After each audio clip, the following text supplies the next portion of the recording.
الحمد لله وكفى وسلام على عباده الذين اصطفى أما بعد فأعوذ بالله من الشيطان الرجيم بسم الله الرحمن الرحيم واستعينوا بالصبر والصلاة وإنها لكبيرة إلا على الخاشعين صدق الله مولانا العظيم واجب الاحترام حضرات علماء کرام আজিজ তলাবা ধর্মপ্রাণ ধর্মভীরু সর্বস্তরের তাওহীদি জনতা সর্বস্তরের সম্মানিত বরেণ্য মুসল্লিয়ানে আযম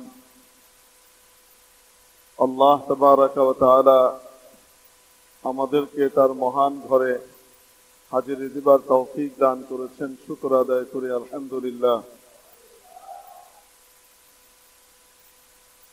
কোরআনে কারীমে প্রথম সূরা যেটি আমরা প্রতি নামাজের প্রতি রাকাতেই তিলাওয়াত করে থাকি, এই সূরার যে মধ্যবর্তী অংশ ইয়্যাকা না'বুদু ওয়া ইয়্যাকা নাস্তাঈন, ইবাদত একমাত্র আপনারই করি আর সাহায্য একমাত্র আপনার কাছেই চাই। বান্দা যখন নামাজের মধ্যে এই আয়াতখানা পড়ে আল্লাহ তাবারাকা ওয়া তাআলা প্রতি উত্তরে ইরশাদ করেন হাদা বাইনি ওয়া বাইনা আবদি, এটি আমি এবং আমার বান্দার মাঝে 50-50। বান্দা আমাকে তার ইবাদত দেবে আর আমি তাকে আমার সাহায্য দেব। তো এই আয়াতে কারিমায় আমরা আল্লাহর কাছে দৈনিক কম করে হলেও 17 বার বলি সাহায্য একমাত্র আপনার কাছেই চাই। এই কথাটা মাবুদের দরবারে কম করে হলেও 17 বার আমরা আরজ করি, চাই সরাসরি করি একা একা নামাজ পড়লে বা ইমাম হিসেবে নামাজ পড়লে অথবা ইমামের মাধ্যমে আল্লাহর কাছে আরজ করি। রাসূল পাক সাল্লাল্লাহু আলাইহি ওয়াসাল্লাম ওনার প্রিয় ছোট্ট আপন চাচাতো ভাই হযরত আব্দুল্লাহ ইবনে আব্বাস রাদিয়াল্লাহু আনহুমাকে নসিহত করতে গিয়ে বলেছিলেন, ইয়া গোলাম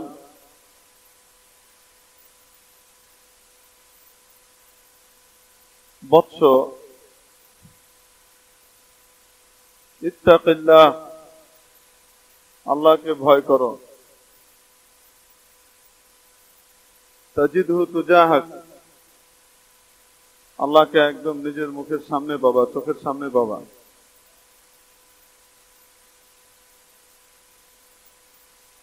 ওয়া ইযা ইসতাআনতা ফাসতাঈন বিল্লাহ, ইযা সাআলতা ফাসআলিল্লাহ ওয়া ইযা ইসতাআনতা ফাসতাঈন বিল্লাহ, যখন কোনো কিছু চাইতে হয় তো আল্লাহর কাছে চাও, আর যদি সাহায্যই চাইতে হয় তাহলে আল্লাহর কাছে সাহায্য চাও। দুনিয়ার মন্ত্রী মিনিস্টারের কাছ থেকে, কোনো অফিসের কাছ থেকে, কোনো প্রতিষ্ঠান থেকে কোনো কিছু মঞ্জুর করাবার জন্য কিছু নিয়ম নীতি আছে। দরবার যত বড় হয় নিয়ম নীতি তত কড়া হয়, বাছাই তত কঠিন হয়। সবচেয়ে বড় যেহেতু আল্লাহ রব্বুল আলামিন, তাই ওনার কাছে সাহায্য চাইতে গেলে তেমনি অনেক বড় ধরনের কাঠখড় পুড়িয়ে তারপরে যেতে পারার কথা। অথচ আল্লাহ পাক যত বড় তার দয়াও তত বড়। এজন্য বান্দাদের জন্য কঠিন করে দেননি, সহজ করে দিয়েছেন। বান্দা ছোট্ট দুটা কাজ করে আমার কাছে আসো আর আমার কাছ থেকে সাহায্য নিয়ে যাও। দুটো কাজ করো আর আমার কাছ থেকে সাহায্য নাও। সে দুটো কি? ওয়াস্তাঈনু বিস-সাবরি ওয়াস-সালাহ, সাহায্য কামনা করো, সাহায্য প্রার্থনা করো আল্লাহর কাছে ধৈর্য এবং নামাজের মাধ্যমে। ধৈর্য, সবর এবং সালাতের মাধ্যমে। আল্লাহর কাছে সাহায্য চাও। যদি দেখা যায় সাহায্য আসছে না, তাহলে বুঝতে হবে 2 টর্চওয়ালা ব্যাটারির একটা ব্যাটারি আছে আর একটা নাই। সালাত আছে, সবর নাই, সবর আছে, সালাত নাই, সাহায্য আসবে না। ব্যাটারি 2টা লাগবে, সালাতও লাগবে, সবরও লাগবে। হুজুর 2টাই তো আছে, তারপরেও সাহায্য আসে না যে? সাহায্য চোখের সামনে দেখি না যে? ব্যাটারি তো আছে, কিন্তু ফিউজ, কোয়ালিটি নাই, ভেতরে শক্তি নাই, ব্যাটারির ভিতরে তার জান নাই। ঠিক তদ্রূপ আছে, দেখা যায় সবরও আছে, সালাতও আছে, কিন্তু সালাতের ভিতরে, সবরের ভিতরে জান নাই, রূহ নাই, শক্তি নাই। ফলশ্রুতিতে এটা উপর পর্যন্ত যায় না। যেটা দিয়ে মাওলায়ে পাকের সাহায্য টেনে আনা যেত, সেটাকে শক্তিশালী করি নাই। এজন্য যখন মানুষের ভিতরে সবর এবং সালাত দুটার কোয়ালিটি চলে আসে, আল্লাহ পাক অবশ্যই তখন সাহায্যের হাত বাড়িয়ে দেন। এক বাচ্চা নৌকায় উঠেছে, খেয়া পার হবে, এপার থেকে ওপারে যাবে। তো উঠে আগে ভালো জায়গা দেখে বসেছে নৌকায়, নৌকা ভরে গেছে। পরবর্তীতে এক পাতি নেতা এসেছে, নেতাজি এসে উঠে দেখে যে জায়গা একটা আছে গলুইয়ের কাছে, একটু ভেজা ভেজা, তোমার মান সম্মানে বাঁচছে, ওখানে কিভাবে বসে, জায়গা তো খালি করতে হবে। ছোট্ট বাচ্চাটাকে এসে টার্গেট করেছে, এর মনে হয় আশপাশে কোনো আত্মীয় স্বজন ভাই বেরাদর দেখা যাচ্ছে না, তো একেই উঠাই। এসে বলছে, এই পিছিয়ে উঠো। তো ছোট্ট বাচ্চা সহজ সরল ভাবে বলেছে, উঠবো কেন, আমি এখানে বসবো। আপনি এখানে বসলে আপনি আগে আসতেন আঙ্কেল, আমি আগে আসছি, আমি উঠবো না। মাস্তান সাহেবের বড় রাগ উঠেছে, কষিয়ে এক চড় মেরেছে। চড় খেয়ে বাচ্চাটা ছিটকে গিয়ে দূরে পড়েছে। নৌকার মধ্যে যারা ছিল সবাই মনে মনে আহা উহু করছে, কিন্তু প্রকাশ্যে কেউ প্রতিবাদ করতে পারছে না। কারণ যে প্রতিবাদ করবে তার দশা শেষ করবে এই বেটা, এই পরিমাণ জানেন, তো মোকাবেলা করার ক্ষমতা নাই। সকলের হৃদয়ে রক্তক্ষরণ হয়। বাচ্চা দূরে গিয়ে চুপ করে বসে আছে, কিছুই বলে না।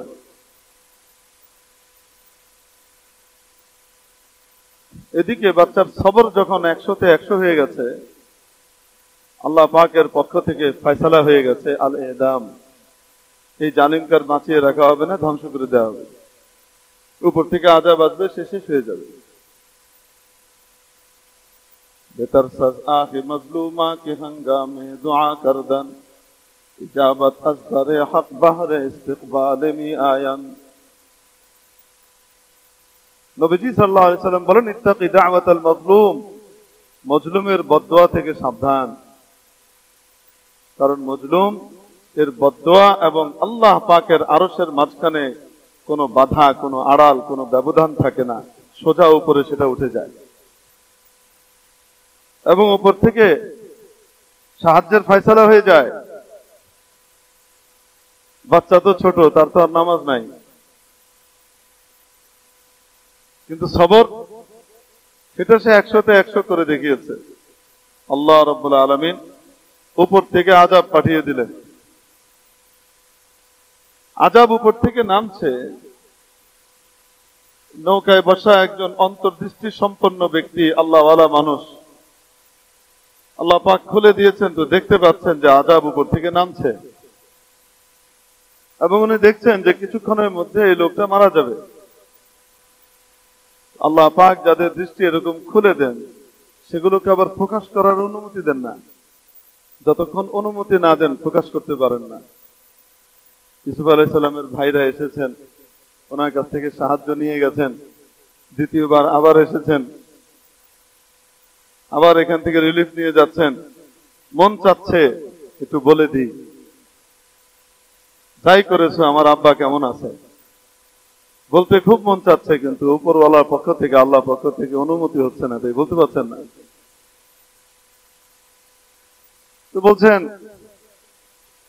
উনি দেখলেন যে এই আযাব ঠেকানোর তো কেউ নাই, আল্লাহ যদি আযাব পাঠান তাহলে সে আযাব কে ঠেকাবে। তবে হ্যাঁ, আল্লাহ পাকের একটা রীতি আছে, সেটা হলো যার পক্ষ হয়ে আল্লাহ আযাব পাঠাচ্ছেন সে যদি কোনো ব্যবস্থা নিজে নিয়ে নেয় তো আল্লাহ পাক আযাবকে পেন্ডিং করে দেন। এটা তৎক্ষণাৎ পাঠান না, একটু পরে পাঠান, একটু সময় দেন।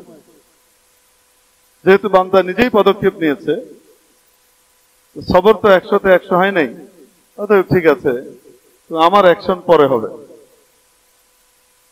এখন এই আল্লাহওয়ালা দেখছেন যে আযাব ঠেকানোর মতো তো কেউ নাই। আল্লাহ পাকের নীতি অনুযায়ী এই বাচ্চা যদি একটু শোধ নিয়ে নেয়, প্রতিশোধমূলক কিছু একটা বলে ফেলে বা কিছু একটা করে, তাহলে আযাবটা আটকে যাবে। এই লোকটা ভবিষ্যতে তওবার সুযোগ পেতেও পারে, হয়তো ভালো হয়ে জান্নাতি হয়ে যাবে। এজন্য ওই জালিমের কল্যাণ কামনা করে যেন সে বেঁচে যায়, তওবা করে আল্লাহওয়ালা হয়ে যেতে পারে, সুযোগ পায়। তাই এই বাচ্চাকে এসে বলছেন, এই বাবু, তোমাকে যে এত কিছু বললো, তুমি কিছু বললে না, কিছু বলো। তুমি, তোমার একটা চর দিয়েছে, তুমি একটা দাও। বাচ্চা ফেল ফেল করে তাকাচ্ছে, চর দিব মানে? কিছু না করেই চর খাইছে, কেউ কিছু বললো না, এখন চর একটা দিয়ে আমি কোথায় যাব? আরে চর দেওয়ার দরকার নাই, তুমি কিছু বলো, কিছু টাইট করে কিছু বলে দাও, আমরা আছি না, ভয় পাচ্ছ কেন? তো বাচ্চা মনে মনে বলে, কেমন আছেন একটু আগে তো দেখেছি, চর খেয়ে যখন উড়ে গেছি তখন তো বাধা দিতে পারেন না, এখন আমি কিছু বলে তারপরে আমি আবার পানিতে যাব? সে কিছুই বলে না, চুপ করে আছে। এদিকে আল্লাহওয়ালা দেখছেন যে মেঘের কাছাকাছি চলে এসেছে, মেঘের যে স্তর সেই স্তরের কাছাকাছি চলে এসেছে আযাব। উনি খুব তাগাদা দিচ্ছেন আর জালিম খুব খেপছে, নৌকাটা তীরে ভিড়ুক, তারপরে তোমাকে আমি দেখে নিব মোল্লা কোথাকার, তুমি আমার বিরুদ্ধে উস্কানি দাও, তীরে ভিড়ুক। এ তো বলছে, বাচ্চা যেহেতু কোনো পদক্ষেপ নেয়নি, আল্লাহ পাক সাহায্য ঠিকই পাঠিয়ে দিলেন। হঠাৎ একটা বিদ্যুৎ চমকের মতো কিছু ঝলকালো বলে মনে হলো, আর এই লোকটার উপরে আগুন এসে পড়লো, সে তরপাতে তরপাতে ওখানেই নৌকার ভিতরে সে মারা গেল। সবর যদি আসলেই কোয়ালিটির হয়, আল্লাহ পাকের সাহায্য অবশ্যই আসে। নামাজ যদি কোয়ালিটির হয়, আল্লাহ পাকের পক্ষ থেকে সাহায্য অবশ্যই আসে। আল্লাহ পাকের ওয়াদা আর প্রতিশ্রুতির ভিতরে কখনো ভুল হতে পারে না। আল্লাহ পাক তার প্রতিশ্রুতিকে কখনো লঙ্ঘন করেন না, তার অন্যথা করেন না। ইন্নাল্লাহা লা ইউখলিফুল মিআদ, আল্লাহ পাক তার প্রতিশ্রুতি কখনোই ভঙ্গ করেন না। এরপর আল্লাহ বললেন, ওয়া ইন্নাহা লাকাবীরাতুন, তবে এই যে নামাজ, এটা অনেক ভারী একটা কাজ। নামাজ অনেক ভারী একটা কাজ, কঠিন একটা কাজ। নামাজের দ্বারা যে সাহায্য চাইবা, নামাজটা খুব সহজ না, একটু কঠিন, বেশ ওজনদার, বেশ ভারী। ইন্নাহা লাকাবীরা,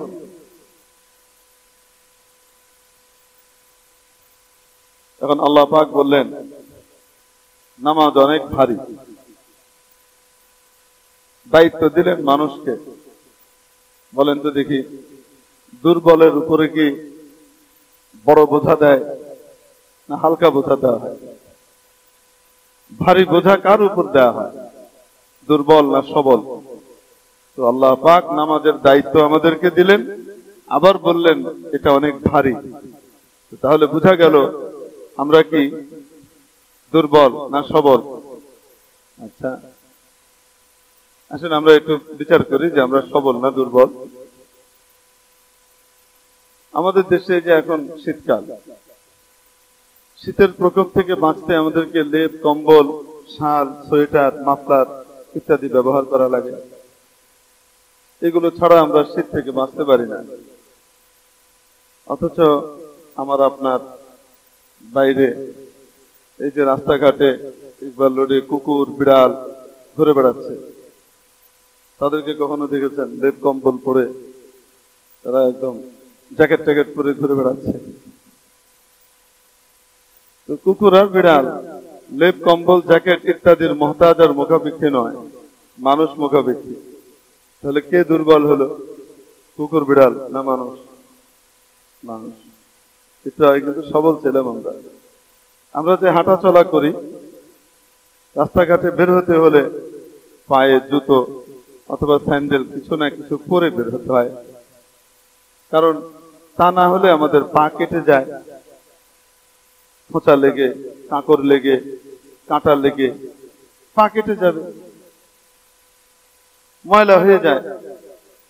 অথচ দেখেন আপনি এখানে কত কুকুর বিড়াল রয়েছে সারা দেশে, কোনদিন তাদেরকে বাটা এপেক্স তারপরে রূপসার চপ্পল পরে শু পরে হাঁটতে দেখেছেন? তারা কাঁটা ঝোপের উপর দিয়ে পার হয়ে চলে যাচ্ছে, তাদের কিছুই হয় না। তারা জুতো স্যান্ডেল ইত্যাদির মুখাপেক্ষী নয়, মানুষ মুখাপেক্ষী। তাহলে কে দুর্বল হলো, কুকুর বিড়াল নাকি মানুষ? মানুষ। দেখেন এটা মানুষের বাচ্চা 1 বছর বয়স হয়ে যাওয়ার পরেও সে শত্রু মিত্রের পার্থক্য করতে পারে না, কোনটা শত্রু কোনটা মিত্র সে বুঝে না। একটা সুন্দর নান্দনিক চমৎকার ডিজাইনওয়ালা সাপ, বিষধর সাপ বসে আছে, বাচ্চা বুঝে না, সুন্দর জিনিস দেখে সে ওটাকে ধরার জন্য এগিয়ে যায়। সে বুঝে না এটা তার মিত্র না, এটা শত্রু, তার ক্ষতি করবে, বুঝে না সে এটা। 1 বছর বয়স হয়ে গেছে, অথচ 1 সপ্তাহ বয়সী একটা মুরগির বাচ্চা দেখেন আপনি, সে হেঁটে বেড়াচ্ছে ওই 70-80 হাত উপরে, 100 হাত উপরের একটা 1 হাতের চিল উড়ে যাচ্ছে, তার ছায়াটা দেখার সাথে সাথে মুরগির বাচ্চা দৌড় মেরে তার মায়ের ডানার নিচে আশ্রয় নেয়, সে আর বের হয় না, এরকম করে ইতিউতি তাকায় গেল কিনা শত্রুটা, সেটা চিনে। অপরদিকে এই 100 হাত উপরের 1 হাতের চিল দেখে এই বাচ্চাটা মায়ের নিচে লুকালেও মুরগির বাচ্চাটার মাত্র 1 হাত উপর দিয়ে 5 হাত লম্বা একটা গরু হেঁটে যাচ্ছে, মুরগির বাচ্চা নড়েও না। সে জানে আমার শত্রু না, এটা মিত্র। 1 বছর বয়সী মানুষের বাচ্চা শত্রু মিত্রের পার্থক্য করতে পারে না, আর একটা মুরগির বাচ্চা 1 সপ্তাহের ভিতরে সে শত্রু মিত্র চিনে ফেলে। তো দুর্বলটা কি, মুরগির বাচ্চা না মানুষ?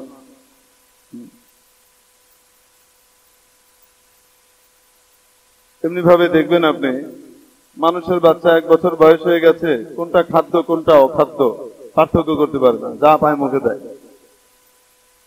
লোহাও মুখে দিয়ে বসে। অথচ একটা মুরগির বাচ্চাকে দেখেন 2 দিন বয়স তার, হ্যাঁ, দেখবেন তাকে আপনি আসল খুদ আর কিছু লোহার কণা ওগুলোকে খুদের রং করে খুদের ফ্লেভার দিয়ে একসাথে মিশিয়ে আসল নকল মিশিয়ে ছেড়ে দেন, মুরগির বাচ্চা ভুলেও নকল খুদে একবারও ঠোকর দিবে না, সে আসলটার ভিতরে ঠোকর দেয়। সে খাদ্য অখাদ্য বুঝে কিভাবে, সে পার্থক্য করতে পারে। তাহলে মানুষ কি সবল না দুর্বল? আল্লাহ পাক এই কথাই বলেছেন কোরআন শরীফে, ওয়া খুলিকাল ইনসানু দাঈফা, মানুষকে বড় দুর্বল করে তৈরি করা হয়েছে। শারীরিকভাবে অন্যান্য প্রাণীদের তুলনায় সে বড় দুর্বল। দুর্বল হওয়ার কারণেই উপরওয়ালার মায়া তার উপরে বেশি। দেখবেন বাচ্চাগুলার ভিতরে যে বাচ্চাটা একটু দুর্বল হয়, বাপ মার অ্যাটেনশন তার প্রতি একটু বেশি হয়। যেটা একটু সবল হয় ওটা নিয়ে অত চিন্তা করে না, চাই হেলথের দিকে হোক চাই ওয়েলথের দিকে হোক। টাকা পয়সার দিকে যে বাচ্চাটা খুব সবল, তার নিয়ে বাপ মায়ের তত ফিকির নাই। যে বাচ্চাটা একটু দুর্বল, উঠতে বসতে খালি তার কথাই কইতে থাকে, বলে কি বলে। আল্লাহ পাক অন্যান্য মাখলুকের তুলনায় মানুষকে দুর্বল করে বানিয়েছেন, মায়া বেশি দিবেন, তাই ভালোবাসবেন বেশি, এই জন্য। তো এখন একটু অযৌক্তিক হয়ে গেল না বাহ্যিক ভাবে? একদিক থেকে আমরা হলাম দুর্বল, আর আল্লাহ পাক বলছেন ওয়াইন্নাহা লাকাবীরাতুন, নামাজটা বড় ভারী। এই ভারী বোঝা দুর্বলের কাঁধে আল্লাহ দিয়ে দিলেন, অথচ আল্লাহ তো জালিম নন।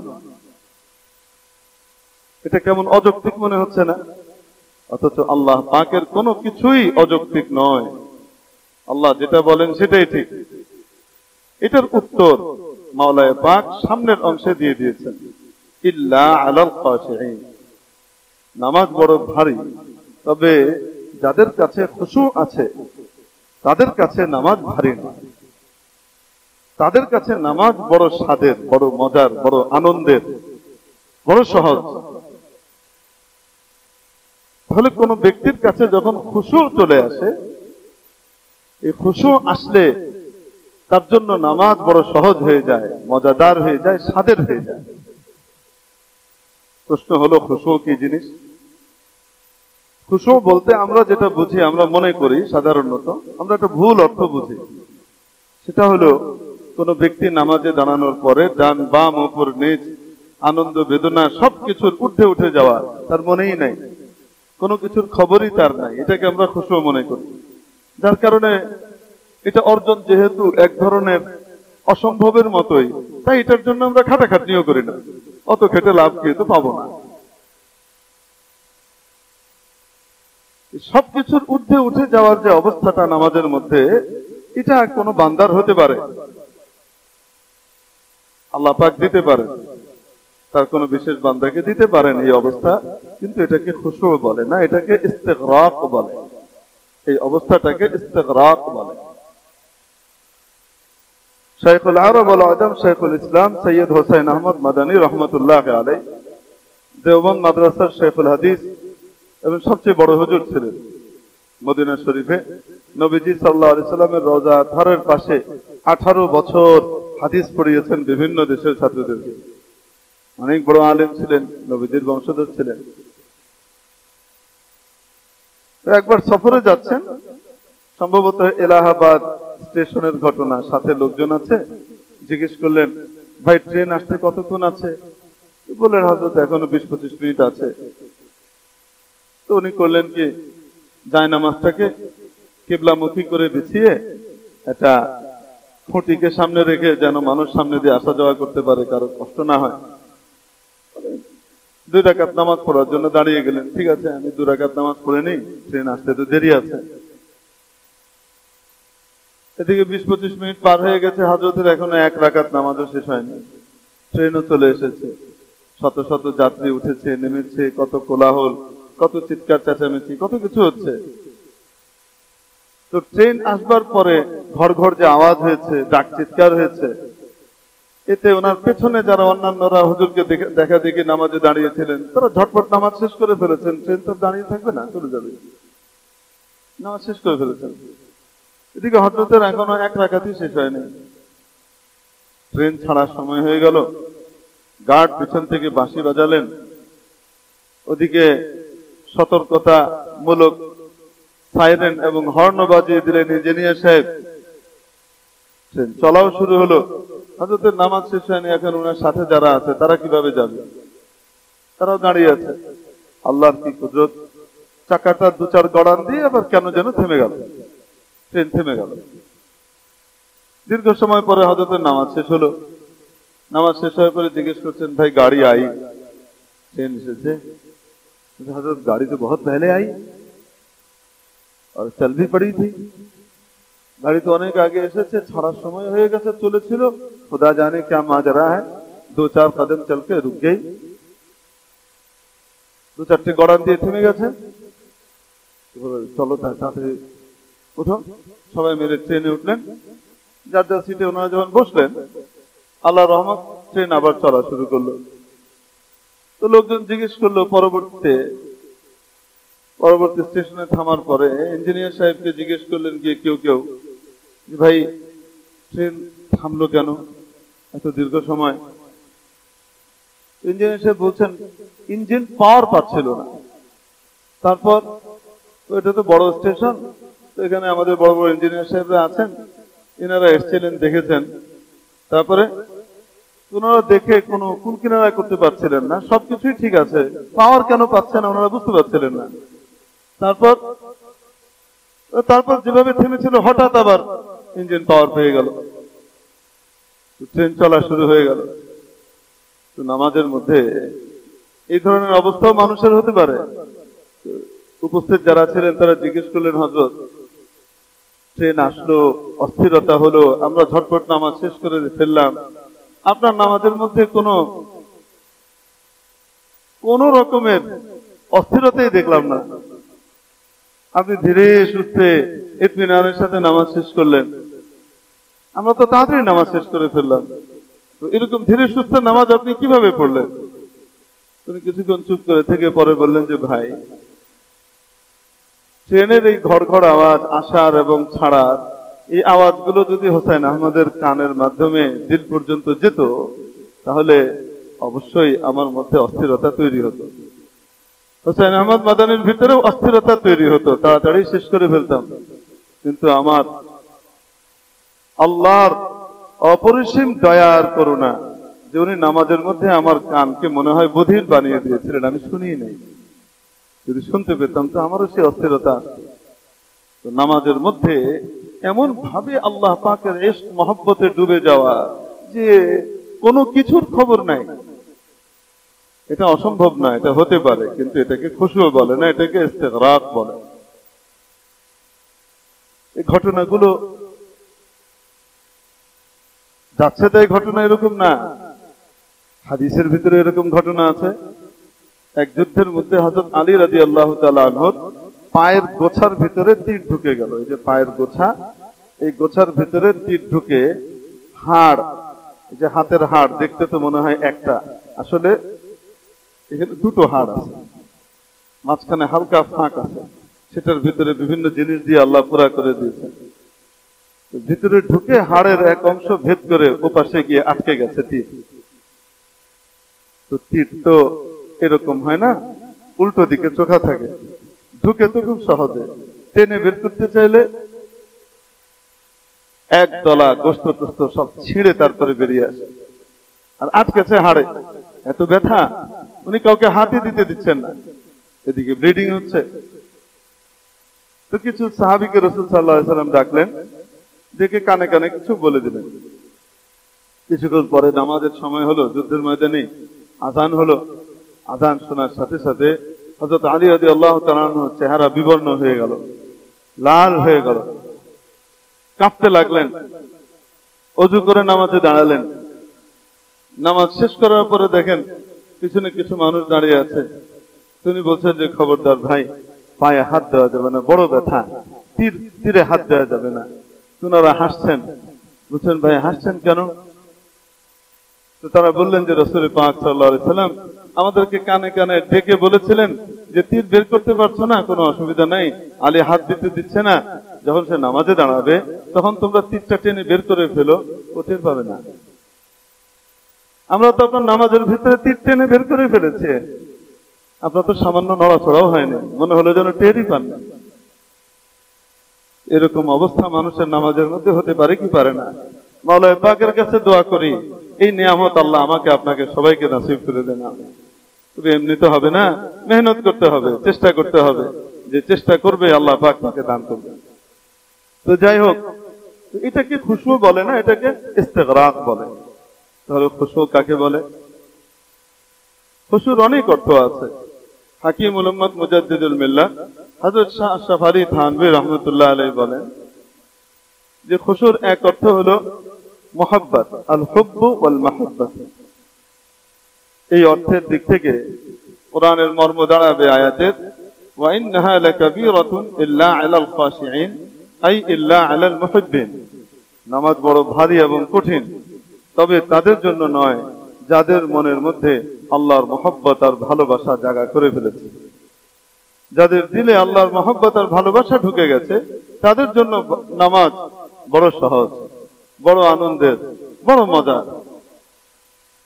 শেখুল হাদিস হযরত জাকারিয়া সাহেব রাহমাতুল্লাহ আলাইহি ঘটনা লিখেছেন। একটা ছোট বাচ্চা যাচ্ছিল, ওই কুলির কাজ করত, এক সাহেব মাছ নিয়ে যাবে, তো মাছ মাথায় নিয়েছে।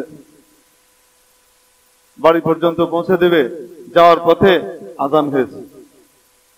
আজান শোনার পরে এই ছোট্ট বাচ্চা বলছে, চাচা যান, আপনার খুব তাড়া থাকলে আপনি অন্য কাউকে দিয়ে নিয়ে যান, আল্লাহর ঘর থেকে ডাক এসেছে, আমি তো নামাজ পড়বো। দেখবেন যারা নামাজ পড়ে না নিজেরা, কেউ নামাজ পড়তে চাইলে অধীনস্থরা বাধা দেয় না, ঠিক আছে নামাজ পড়ুক, আমি পড়তে পারছি না, ও পড়ুক। তো নামাজ পড়তে দাঁড়িয়েছে বাচ্চা, নামাজ শেষ হয়ে গেছে, সবাই মসজিদ থেকে বেরিয়ে গেছে, ছোট বাচ্চা বেরোচ্ছে না। তো সাহেব পাশের জানালা দিয়ে গিয়ে বলছে, বের হও না কেন? ওই বাচ্চা বলছে, বের হতে দেয় না তো। লোকটা খুব খেপে গেছে, এই ছোট্ট বয়সে মিথ্যা কথা বলিস, আবার নামাজ পড়িস, এই জন্যই তো নামাজ পড়ি না, নামাজ পড়লে মিথ্যা কথা কয়। দেখছেন কারবার, মানে কি সুন্দর যুক্তি বের করে ফেলেছে, শয়তান মাথায় দিয়েছে। কে বেরোতে দেয় না? কেউ তো নাই। ওই বাচ্চা বলছে, চাচা যান, ঘরের মালিক যিনি আপনাকে ভিতরে ঢুকতে দিচ্ছেন না, উনি আমাকে বের হতে দিচ্ছেন না। এই বাচ্চার হৃদয়ের মধ্যে মাওলানা পাকের ইশক মহব্বত চলে এসেছে, যার ফলশ্রুতিতে তার কাছে নামাজ বড় আনন্দের, বড় স্বাদের বস্তুতে পরিণত হয়েছে। নবীজি সাল্লাল্লাহু আলাইহি ওয়াসাল্লামের দুই সাহাবী যুদ্ধের ময়দানে পাহারা দিচ্ছেন রাতের বেলায়। হযরত আব্বাদ ইবনে তামিম রাদিয়াল্লাহু তাআলা আনহুর ঘটনা গালিবান। তো পাহারার ভিতরে শত্রু যেন না আসতে পারে, বা শত্রুর দিকে লক্ষ্য রাখা। তো বসে আছেন, শত্রু তো অনেক দূরে, এখানে নাই, নিরাপদিত। পালাক্রমে ঠিক করেছেন যে একজন ঘুমাবে, একজন জাগবে, যেন একসাথে দুজন জেগে ক্লান্ত হয়ে ঘুমিয়ে গেলেন এমন না হয়, একটু রেস্ট হয়, পাহারাও হয়। তো সাথী ঘুম পাড়িয়ে দিয়ে হযরত আব্বাস রাদিয়াল্লাহু তাআলা আনহু দাঁড়িয়ে গেছেন, পাহারা দিচ্ছেন। তো মনে হলো যে পাহারাই দিচ্ছি, নামাজ পড়িনি, সময়টা কাজে লাগে, উনি নামাজে দাঁড়িয়ে গেছেন। আল্লাহু আকবার। এদিকে শত্রুর যে গুপ্তচর দল আছে, এরা কাছাকাছি চলে এসছে, এসে দেখছে কাঠের মতো কিছু একটা দাঁড়িয়ে আছে, আবছা ভাবে মনে হয়, কিন্তু মানুষও হতে পারে। এটা কি মানুষ না গাছ বা কি? গাছ হলে ডালপালা তো দেখা যাচ্ছে না, বা খুব ফুলে টুলে আছে এরকমও না, আবার কাছে যেতেও সাহস করছে না, কারণ যদি মানুষ হয় আর পাহারাদার হয় তাহলে তোরা নিজেরাই মারা যাবে। সেই জন্য দূর থেকে দেখে তীর মারছে তারা, যে মানুষ হলে তো হয় মারা যাবে, নয় চিৎকার দিবে, আমরা বুঝে ফেলবো, মানুষ না হলে আমরা সামনে আগাবো। ওরা একটা তীর মেরেছে, দুটো তীর মেরেছে, তিনটা তীর মেরেছে, তীরগুলো এসে একদম লক্ষ্য ভেদ করেছে। হযরত আব্বাস ইবনে তামিম রাদিয়াল্লাহু তাআলা আনহুর গায়ে বিভিন্ন জায়গায় বিঁধেছে, কিন্তু উনি নামাজ কন্টিনিউ করে যাচ্ছেন। যখন রক্তে ভেসে যাচ্ছে, এর ভিতরে ধীরে সুস্থে নামাজ শেষ করেছেন। তো সাথীকে উঠিয়েছেন, তো বলছে, ভাই আপনার গা থেকে এইভাবে রক্ত বেরোচ্ছে, আপনি আহত, তীর প্রথমটা লাগার সাথে সাথে আমাকে উঠাননি কেন? তিনি বলছেন যে, ভাই মাওলার সামনে দাঁড়িয়েছে নামাজে, এত মজা লাগছিল, এত স্বাদ লাগছিল, এত মহব্বত লাগছিল, নামাজটা ছাড়তেই মন চাচ্ছিল না, মন তো চাচ্ছিল যে ও তীর মারতে থাক, আর আমি মাবুদের সামনে দাঁড়িয়ে নামাজ পড়তে পড়তে আল্লাহর কাছে চলে যাই। কিন্তু বিষয়টা তো শুধু আমার একার না, কারণ আমার ক্ষতি হলে সামনে তো আমার বাকি পুরো জাতি যারা আছে, আমাদের যে দল আছে, তাদের বড় ক্ষতি হয়ে যাবে। এজন্য অনিচ্ছার সত্ত্বেও নামাজটা ছেড়েছে, ছাড়তে মন চাচ্ছিল না। আল্লাহ পাক এইরকম ইশক, প্রেম, ভালোবাসা আল্লাহ পাকের, সেটা আমাদের দিলের ভিতরে যেন আল্লাহ পাক দিয়ে দেন, আমিন। মেরে মুহতারাম দোস্ত, ঠিক নামাজের খুশুয়ের আরেকটা অর্থ হলো মন, মুখ, মাথা তিনটাকে একসাথে মিলিয়ে নামাজ পড়া। মুখের ভিতরে চলে সুবহানাকাল্লাহুম্মা ওয়া বিহামদিক ওয়া তাবারাকা ইসমুক ওয়া তাআলা জাদ্দুক, তো মনেও চলে, মাথায়ও চলে সুবহানাকাল্লাহুম্মা ওয়া বিহামদিক ওয়া তাবারাকা ইসমুক ওয়া তাআলা জাদ্দুক। মুখ, মন, মাথা একসাথে চলে সুবহানা রাব্বিয়াল আলা, মুখ, মন, মাথা একসাথে চলে সুবহানা রাব্বিয়াল আযীম। যা পড়ছে এটার সাথে মনকে, মাথাকে মিলিয়ে ফেলা, এই তিনটাকে একসাথে করার নাম হলো খুশু। এটাকে সাবাবুল খুশু বলা যায়। সববকে মুসাব্বাবের কায়েম মাকাম করে দেওয়া হয়েছে। মেরে মুহতারাম দোস্ত, এই যে জিনিসটা, এটা কি খুব কঠিন না সহজ? মুখ মন মাথা তিনটাকে একসাথে মিলিয়ে নামাজ আদায় করা, এটা কি খুব কঠিন না সহজ? চেষ্টা করলেই মানুষ পারে। প্রথম প্রথম হবে না, কিন্তু যখন সে চেষ্টা করে এটা করতে থাকবে, তখন আল্লাহ পাক তার দিলকে নামাজের মধ্যে জমিয়ে দিবেন।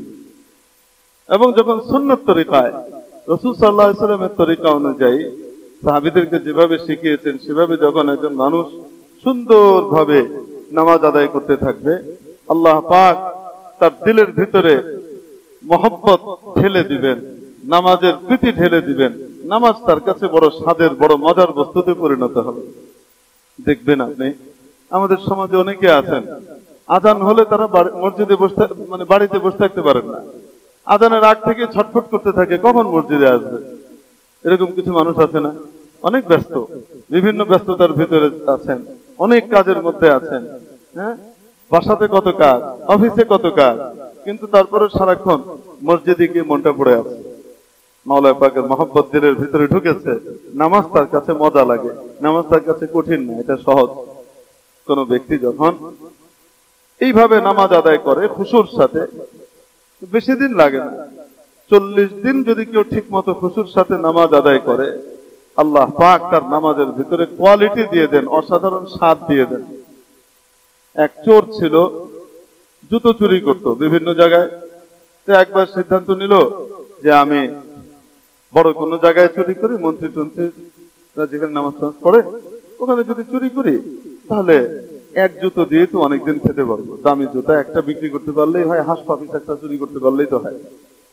এই রূপসা চপ্পল এতগুলো চুরি করে তো লাভ নেই। এখন গিয়েছে মসজিদে গিয়েছে, এখন তো অন্যান্য জায়গা থেকে চুরি করতে, বিভিন্ন জায়গা থেকে এবার মসজিদে গিয়েছে, শাহী মসজিদে। উদ্দেশ্য কি করবে? জুতো চুরি করবে। দেখেন না মাঝে মাঝে মসজিদে আপনারা যখন বের হন, ভিড়ের মধ্যে মোবাইলটা হাফিস পেয়ে গেছে, দেখেন না? কোন নামাজিকে চুরি করে না? চোর নামাজি সেজে আসে। কোন নামাজিকে চুরি করে? নামাজি তো চুরি করে না। চোর কি সাজে? নামাজি সাজে। এসে তারপরে সে আস্তে করে পকেটটা মেরে চুরি করে নিয়ে যায়। এজন্য আপনাদের খেদমতে একটা নিবেদন থাকবে, সেটা হলে যে আমাদের যখন আপনারা বের হবেন বা উঠা নামার ভিতরে থাকবে, ভিড় থাকবে আশপাশে, দয়া করে নিজেদের মোবাইল, পার্স, টাকা পয়সা, কার্ড ইত্যাদির দিকে একটু মেহরবানি করে লক্ষ্য রাখবেন। সামানের হেফাজত, ইমানের হেফাজত। সামান গেলে ইমানের ভিতরে বাড়ি খায় অনেক সময়, শয়তান গিয়ে কি করে? নামাজ থেকে দূরে সরিয়ে দিই। এই জন্য মেহরবানি করে আমরা সকলে খেয়াল রাখবো। মাঝে মাঝে আমাদের এখানে এই চোরের উপদ্রব হয়। আর আরেকটা বিষয় আপনাদের খেদমতে আরজ করি, সেটা হলো অবশ্যই গরিব দুঃখীকে সাহায্য করা অনেক বড় সওয়াবের কাজ, অনেক বড় সওয়াবের কাজ, কিন্তু সেটার ভিতরেও কিছু সিস্টেম এবং তরতিব থাকা দরকার।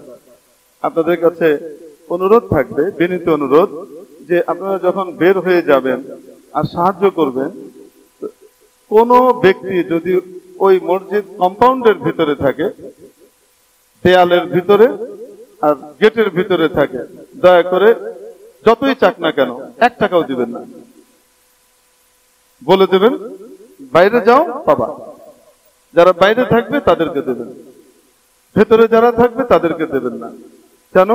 আমাদের মুসল্লিয়ানে কেরাম বের হবার সময় এমন কনজাস্টেড করে ফেলে বিষয়টা, দুই দিক থেকে এসে আমাদের কিছু ভাই, গরিব ভাইরা এমন ভাবে ঘিরে ধরে, মুসল্লি ভাইরা বের হতে পারেন না। এমনি চিপা জায়গা, এখনো পুরো গেটটা বড় হয়নি। যখন ইনশাল্লাহ মাস্টার প্ল্যান সম্পন্ন হবে, তখন তো ইনশাল্লাহ দিল্লি লাল কেল্লার মতো আপনাদের বিশাল গেট হবে। তখন একসাথে সবাই বের হয়ে গেলেও কি হবে না, কষ্ট হবে না, আরামে চলে যাবেন, আরামে ঢুকবেন। ওই মাস্টার প্ল্যান বাস্তবায়ন আল্লাহ পাক করে দিক, এবং এটা করবার জন্য, আল্লাহর ঘর বানাবার জন্য তার প্রিয় বান্দাদেরকে আল্লাহ পাক কবুল করে নেন, আমিন।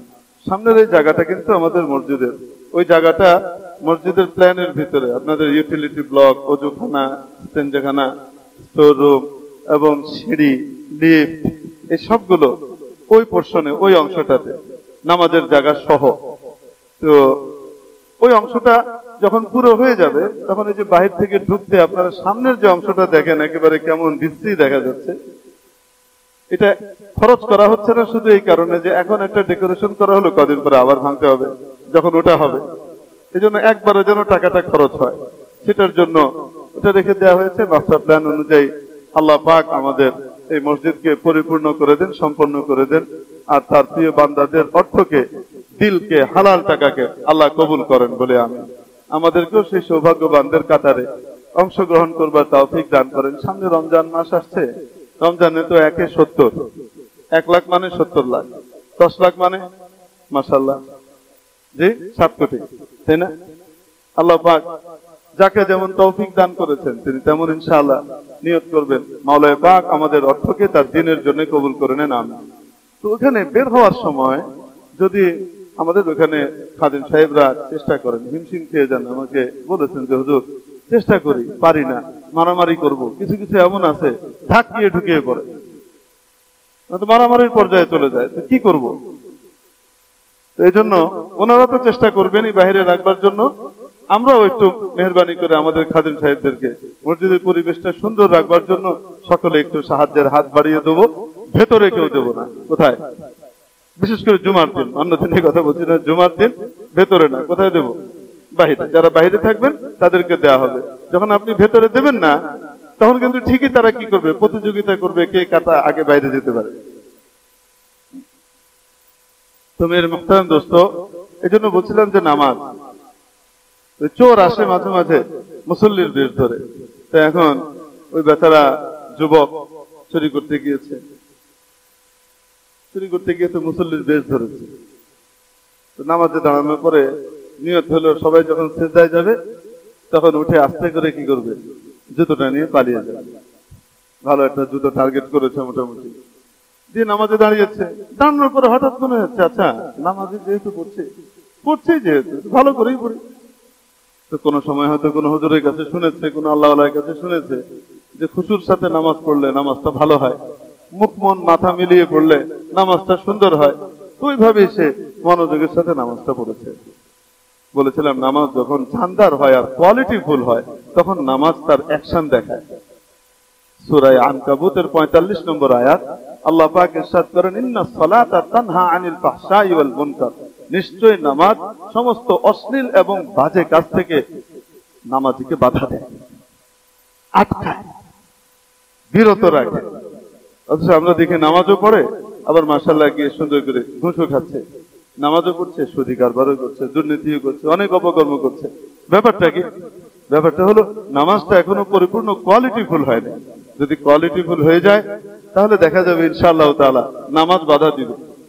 এখন ওই লোক নামাজটা শেষ করার পরে সিজদার সময় তো পালাবে নিয়ত করেছিল, কিন্তু সুন্দর করে খুশুর সাথে নামাজটা পড়তে গিয়ে 1 রাকাত 2 রাকাত বাকিটুক শেষ করে ফেলেছে। শেষ করে এখন মনে করছে থাক এই ওয়াক্তে নিব না, সামনের ওয়াক্তে নিব। এভাবে সামনের ওয়াক্তে এসছে, আবার সে ওই নামাজ শুরু করেছে। আবার মনে করছে আচ্ছা পড়ছি যেহেতু ভালো করে পড়ি। তো হয়তো ওই যে দ্বিতীয় কথা যেটা আমি আপনাদের সামনে বললাম যে নামাজ অন্যায় কাজ থেকে বাজে কাজ থেকে বাধা দেয়, এই বাস্তব হয়তো শুনে নাই। শুনে থাকলে হয়তো ভালো করে আর পড়তোই না, কারণ উদ্দেশ্য উল্টা পাল্টা, তাই না? এক মেয়েকে এক ছেলে খুব প্রলোভন দিচ্ছে, হ্যাঁ, যে তুমি আমার হয়ে যাও, আমার ইচ্ছেটা পুরো করে দাও, এই দেব এই দেব। কোনোভাবেই মেয়ে রাজি হয় না, বলে আমি আল্লাহকে ভয় করি। আর এই ছেলে তাকে উৎপাত করেই যাচ্ছে, এদিকে লজ্জায় কারো কাছে বলতেও পারে না, আবার সইতেও পারে না। বারবার পিড়াপিড়ির পরে ওই মেয়ে বলেছে আচ্ছা ঠিক আছে আমি তোমার কথায় রাজি হব, তবে শর্ত হলো তুমি অমুক মসজিদে ওই ইমাম সাহেবের পিছনে 40 দিন তাকবীরুল্লাহর সাথে নামাজ পড়তে হবে। কয়দিন? 40 দিন তাকবীরুল্লাহর সাথে নামাজ পড়তে হবে। যদি পড়ে তুমি আসতে পারো তাহলে তোমাকে আমি তোমার ইচ্ছা পূরণ করতে দিব। এখন সে 40 দিন পড়ে এসেছে নামাজ পড়ে আসার পরে বলছে যে দাও ওয়াদা পুরা করো, আজকে তো 14 ফেব্রুয়ারি, তাড়াতাড়ি এবার আমার প্রমিস পুরা করো। এবার আপনারা হেসে দিলেন, আমরাও হেসে দিলাম, কিন্তু আসলে কত দুঃখের, কত কষ্ট। পবিত্র রাত সামনে, আজকে তোমার পবিত্র রাত সামনে, আগামী বছর কে মারা যাবে, কে বাঁচবে, এটা নিশ্চয় হবে, নিশ্চয় ফেরেশতারা যাবে। আমাদের বাচ্চারা, আমাদের কলিজার টুকরোরা কোন দিকে যাচ্ছে, জীবন আটকাইতে পারতেছে। আল্লাহ আমাদের বাচ্চাদেরকে হেফাজত করে। এখন এই মেয়ে বলছে, যখন এই ছেলে এসে মেয়েটাকে আবার বলছে যে পুরা করে আসছে তো শর্ত, নামাজ পড়ে আসছে, এখন দাও। মেয়ে বলে দিব না, দিব না। মেয়ে নিয়ত করছিল যে 40 দিন নামাজ পড়লে জাহান্নামের আগুন থেকে মুক্তির ফয়সালা হয়, সে আর জাহান্নামের কাজ করতে চাইবে না, এমনি ভালো হয়ে যাবে, এই জন্য ওই শর্তটা দিয়েছিল। এখন দেখে যে সে এসে আবার সে গুনার কাজ আবার করতে চায়, তো তখন বলছে যে না আমি করবো না, আমি আল্লাহকে ভয় করি। তখন ওই ছেলে বলছে, তুমি কি মনে করছো আমাকে হারাই দিচ্ছ? আমাকে তুমি কিচ্ছু হারাইতে পারো নাই, তোমার শর্ত আমি ঠিকই পুরা করছি, একটাও আমি ওদের সাথে করি নাই, সবগুলো বিনা অভিযোগে বসছি। কি বিশাল জিতে জিতে আসছে। এই পাগল যদি আসলেই সত্যি করে পড়তো, তাহলে গুনাহ থেকে আল্লাহ তাকে কি করে দিতে, বাঁচিয়ে দিতে। এখন এই লোক সে ওই পরের ওয়াক্তে নামাজ পড়ে, আবার সে এভাবে পড়তে পড়তে 7-8 দিন পার হয়ে গেছে, নামাজ কি হয় না তার, ছুটে না, আসে চুরি করতে, আর এক ওয়াক্ত করে কি পড়তেছে, সে নামাজ পড়তেছে। এদিকে ওই দেশের যে রাজা ছিলেন, বাদশা, বড় নেককার ছিলেন, ওনার একটাই মাত্র মেয়ে ছিল। মেয়ের জামাতা যে হবে সে ভবিষ্যৎ বাদশা হবে তাদের নিয়ম অনুযায়ী। উনি খুব চিন্তা করছিলেন যে আমার দেশের মানুষের জন্য ভালো একজন বাদশা যদি আমি দিয়ে যেতে চাই, ন্যায়পরায়ণ, যে আল্লাহকে ভয় করে, এরকম একজন বাদশা হলে আমার প্রজা সাধারণ শান্তিতে থাকবে। তো মন্ত্রীকে বলেছে, তুমি তো জীবনভর আমার অনেক কাজ করে দিয়েছো, একটা কাজ করো, আমাকে একটা ভালো জামাই খুঁজে দাও। তো মন্ত্রী বলছে, ভালো জামাই যে খুঁজে দিব, ভালো জামাইয়ের ক্রাইটেরিয়া কি, আপনি কি চান সেটা বলেন। তো বলেন যে যাই থাক না কেন, যদি দেখো যে কারো নামাজ সুন্দর, তাহলে বুঝবা এ ভালো মানুষ। এখন মন্ত্রী এইভাবে কি করে, ভালো নামাজি খুঁজে, কিন্তু কারো নামাজি ওনার কাছে পছন্দ হচ্ছে না।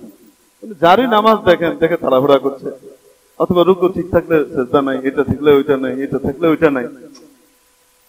তো এই যে চোরা নামাজ পড়তেছে 7-8 দিন যাবত, মন্ত্রীর নজরে পড়ছে। মন্ত্রী দেখতেছে তো খুব সুন্দর করে নামাজ পড়ে এই যুবক, তাগড়া সুন্দর যুবক, আবার টকটকে লালও, দেখতে শুনতে খুব চমৎকার। তো এটা তো রাজার পছন্দ হবে। হঠাৎ আবার চিন্তা করছি যে আচ্ছা 8 দিন মাত্র নামাজ পড়লো, মৌসুমী নামাজ যেহেতু হতে পারে। নির্বাচনের সময় দেখেন না, অনেকে লম্বা পায়জামা চলে আসে, মাথায় টুপি আসে, তারপরে পলিটিক্যাল কথা বলবো না, হ্যাঁ, কিন্তু দেখবেন এসে নামাজের পরে লম্বা এক সালাম, তারপরে কিছু কালাম আমাকে খেদমতের সুযোগ দিয়ে। নির্বাচন শেষ, নামাজ শেষ, পাঞ্জাবিও শেষ, টুপিও শেষ। এরকম কিছু মৌসুমী নামাজিও তো হয়। দোয়া করি আল্লাহ পাক এরকম মৌসুমী নামাজিদেরকেও পাকা নামাজি বানায় দেয়, আল্লাহ কবুল করে। তো মন্ত্রী চিন্তা করছে একটু দেখি যে নামাজ কত পড়ে। এইভাবে পড়তে পড়তে 39 দিন পার হয়েছে। চোর প্রত্যেক দিন যায়, প্রত্যেক ওয়াক্তে যায়, কি করবে, জুতো চুরি করবে, আর তার নামাজ তাকে কি দেয়, বাধা দেয়, এই খুশুর সাথে নামাজ পড়ে। 39তম দিন এইবার মন্ত্রী বলছে যে এতদিন একটা লোক কোনো সময় ভালোভাবে নামাজ পড়তে পারে না, আসলেই নামাজি। এই ছেলে এদিকে এসো। ও বেচারার পেটের ভিতরে তো কয়েকবার বাথরুম হয়ে গেছে, হ্যাঁ রে, চুরি না করেও ধরা পড়ে গেলাম। চোরের মন পুলিশ পুলিশ, কি বলছে, আমি তো কিছু করি নাই। বাবা তুমি কিছু করেছো তো বলি নাই। এই ঘটনা যদি রাজা পছন্দ করেন, তাহলে তুমি আমাদের ভবিষ্যৎ বাদশা হতে চলেছ, চলো তুমি ক্রাউন প্রিন্স হবা।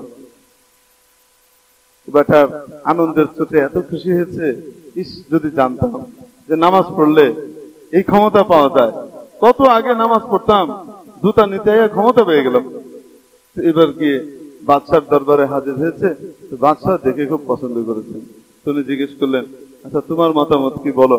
তো সে বলছে, চিন্তা করছে, পছন্দ তো হয়ে গেছে, একবারে বলে দিলে তো দাম থাকে না। তো বলছে, আমি আগামীকাল বলবো, চিন্তা করতে হবে।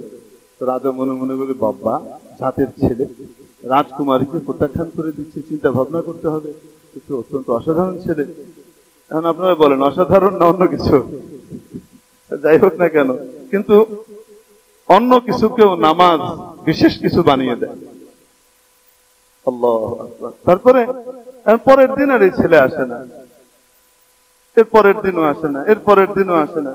শেষে বাদশা করলেন, কি খবর দিয়ে আনালে, কি কি ব্যাপার, তুমি মতামত জানালে না? তোমার তো আগে জানানোর কথা ছিল, তুমি মতামত জানালে না কেন? আমি কি জোর করে তোমাকে দিতাম?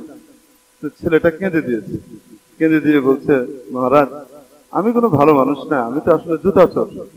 আমি আসছিলাম এখানে জুতা চুরি করতে।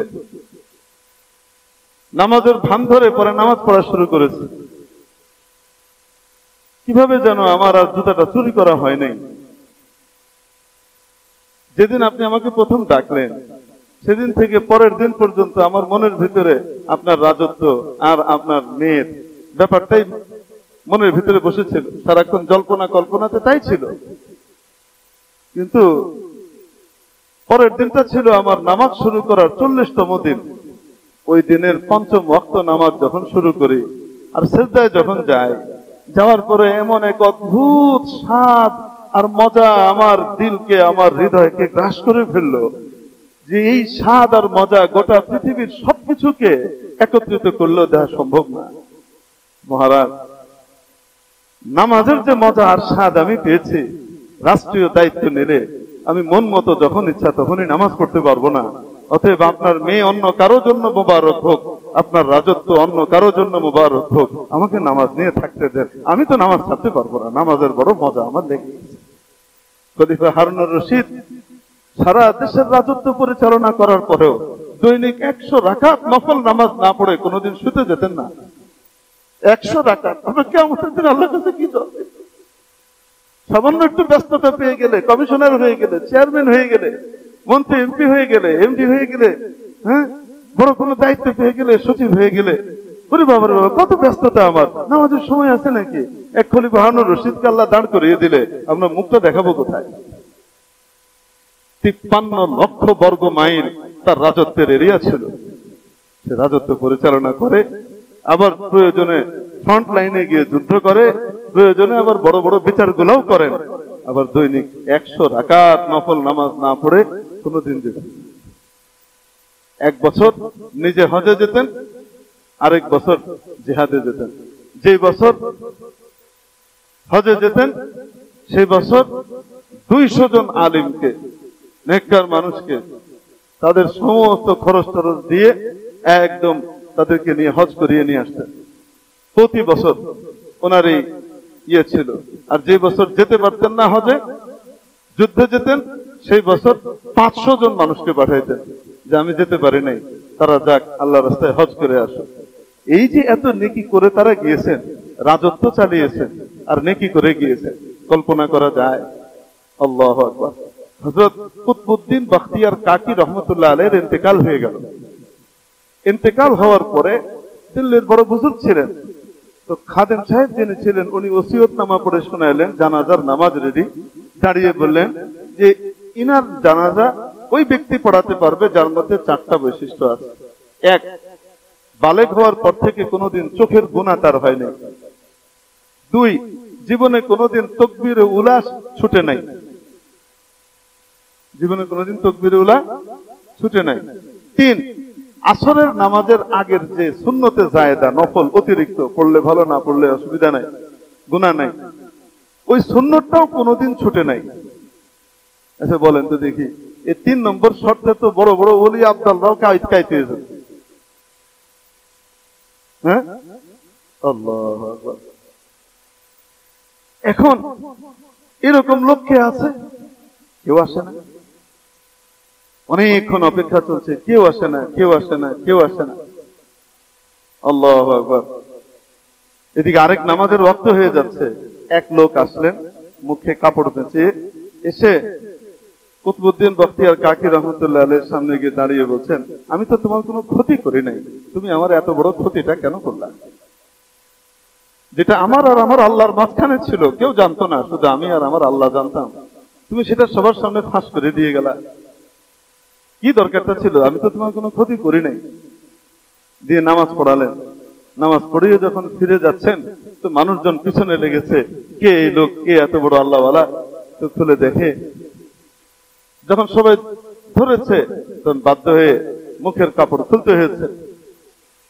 খোলার পরে দেখা গেল তৎকালীন দিল্লির শাসক শাহ শামসুদ্দিন আলতামাশ বাদশাহী করতেছে। আউলিয়া কেরামের উপরও সর্দারি করতেছে। আল্লাহ পাক তো সকলের জন্য বেলায়েতের দরজা খুলে রেখে দিয়েছেন। নামাজ এমন এক জিনিস যেটার দ্বারা বান্দা মাওলায়ে পাকের অতি নিকটে চলে যায়।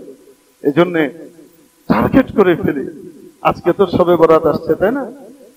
আজ থেকে শুরু হবে ইনশাআল্লাহ। গত সপ্তাহে বলেছিলাম যদি আমাদের ছুটি গিয়েও থাকে কারো, আজ থেকে নিয়ত করব ইনশাআল্লাহ রমজান প্যাকেজ 40 দিন তাকবীরুল্লাহর সাথে নামাজ পড়ব। তাকবীরুল্লাহর সাথে ইনশাআল্লাহ নামাজ পড়ব। দুনিয়া আখিরাতে সমস্ত সমস্যার সমাধান আল্লাহ নামাজের ভিতরে দিয়ে রেখেছেন। করব তো ইনশাআল্লাহ তাআলা। আজকে ইনশাআল্লাহ তাআলা আজকে ইশার নামাজের পরে সংক্ষিপ্ত করণীয় বর্জনীয় সম্পর্কে, শবে বরাতে কোনটা করণীয় কোনটা বর্জনীয় এগুলো নিয়ে সংক্ষিপ্ত আলোচনা হবে, দিক নির্দেশনামূলক। অনেক লম্বা চড়া আলোচনা হবে তা নয়। আর একটা কথা শুধু বলে দিই, হালুয়া রুটি পটকা ফুটানো এগুলা শবে বরাতের কোনো অংশ না। এগুলোর কোনো অস্তিত্ব হাদিস কোরআনে কোথাও নাই। অতএব এই সমস্ত কাজে আমরা লাগবো না। মাগরিব থেকে ওয়াক্ত ইবাদতের ভিতরে লাগবার চেষ্টা করব ইনশাআল্লাহ তাআলা। আর আরেকটা সুসংবাদ আপনাদেরকে দিই, আমাদের এখানকার মাদ্রাসা, আপনাদের যে মাদ্রাসাটা আছে, আপনাদের ভালোবাসা মহব্বত দোয়া ইত্যাদির ইয়েতে আল্লাহ পাক মাদ্রাসাটা চালাচ্ছেন। এখান থেকে 13 জন বাচ্চা ইনশাআল্লাহ পাগড়ি নেবেন। তারা হাফেজে কোরআন হয়ে গেছেন। ইনশাআল্লাহ এবছর 13 জন বাচ্চা পাগড়ি নেবে। আপনারা সেই অনুষ্ঠানে আমন্ত্রিত থাকবার জন্য অনুরোধ করলাম। ছেলে হাফেজ হতে পারে নাই, আমি হাফেজ হতে পারি নাই, হাফেজে কোরআনের সম্মাননা দেখে যদি কিয়ামতের দিন আল্লাহ পার করে দেন, কোন ছেলে আল্লাহ পার করবেন কে জানে, জানি তো না। আর বাচ্চাদের সংক্ষিপ্ত পুরস্কার বিতরণ হবে ইনশাআল্লাহ এবং দোয়া হবে এশার নামাজের পরে। ছোট্ট একটা ঘোষণা করে দিই, যেহেতু সারা রাত মানুষ ইবাদত করে, বিশেষ করে আমাদের দেশে আলহামদুলিল্লাহ, তো সারা রাত ইবাদত করলে ফজরের নামাজের সময়টায় চায় যে ওয়াক্ত হয়ে গেলে দেরি না করে নামাজ পড়ে যেন কি করতে পারি। যেমন রমজান মাসে দেখেন যে এলাকায় মসজিদের সব এসে তাহাজ্জুদ পড়তে থাকে, এলাকার লোকজন তাহাজ্জুদ পড়ে সব, আর মুসল্লিরা সব তাহাজ্জুদ গুজার হয়।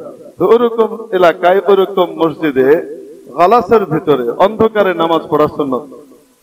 আর যেখানে মুসল্লিয়ানে কেরামের মধ্যে তাহাজ্জুদের অভ্যাস অত বেশি নাই, উঠে আসতে নামাজ ধরতে কষ্ট হয়ে যায়, বেশিরভাগ মুসল্লি একটু দেরিতে এসে পৌঁছে।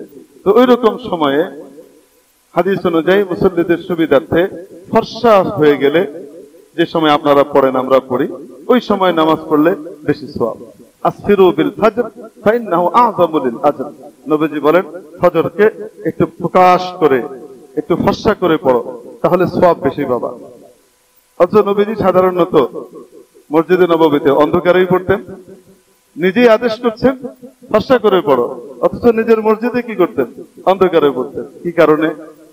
মদিনার সমস্ত মানুষ চলে আসতো মসজিদে নববীতে রাসূলের সাথে কি করবে? ফজর পড়বে। তারা সব তাহাজ্জুদের নিয়তে আসতো। এই জন্য রাসূল সাল্লাল্লাহু আলাইহি সাল্লাম তাড়াতাড়ি নামাজ শেষ করে দিতেন, যেন গিয়ে তারা একটু রেস্ট নিতে পারে। আবার ওই সময়ই মদিনাতে, মদিনা শরীফে আরো 9টা মসজিদ ছিল। কয়টা? আপনি একটু তাশরিফ রাখেন তো ভাই, আমার তো সময়ের আছে মাথায়, দাঁড়িয়ে আছে। এখন 9টা মসজিদ ছিল আরো। কোন মসজিদে কিন্তু অন্ধকারে নামাজ হতো না, ফর্সা হওয়ার পরে হতো। কি কারণে? ওখানে মানুষ তাহাজ্জুদ পড়ার জন্য যেত না। এজন্য এখনো হারামাইন শরীফাইনে দেখবেন নামাজ কোন সময় হয়? অন্ধকারে হয়ে যায়। কেন? অনেক মানুষ সব আসে তাহাজ্জুদ পড়বে, নামাজ পড়বে, একটু গিয়ে তারপরে কি করে? রেস্ট নেয়। তো এজন্য রমজান মাসে আমাদের নামাজ একটু কি হয়? এগিয়ে আসে না? ফজরের নামাজের সময়টা একটু এগিয়ে আসে না জামাতটা? এই জন্য আমরা পরামর্শ করেছি, যেহেতু আজকে সারা রাত মানুষ কি করবে? ইবাদত করবে, এবং যে যেন একটু তাড়াতাড়ি আরাম করতে পারে, ফজরের নামাজ ইনশাআল্লাহ একটু আগে হবে। একটু আগে হবে মানে আজানের বেশ পরেই হবে, সেটা 5:35 ইনশাআল্লাহ। শুধুমাত্র আগামীকালকের ফজরের নামাজ শুধুমাত্র, এরপরে আবার যথাসময়ে কয়টায় হবে? 5:35 ইনশাআল্লাহ।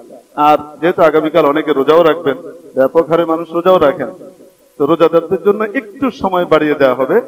অর্থাৎ নামাজটা আমরা একটু পরে পড়বো অন্যান্য দিনের তুলনায়। মাগরিবের নামাজটা ইফতারের একটু সুযোগ দেওয়ার জন্য 6:10 ইনশাআল্লাহ নামাজ হবে। মাগরিবের নামাজ 6:10, ফজরের নামাজ 5:35। শুধুমাত্র এটা আগামীকালকের জন্য।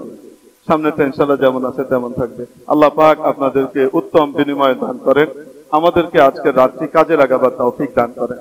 আখিরু দাওয়ানা আলহামদুলিল্লাহি রাব্বিল আলামিন। 4 রাকাত তাওবা জমা সুন্নাত।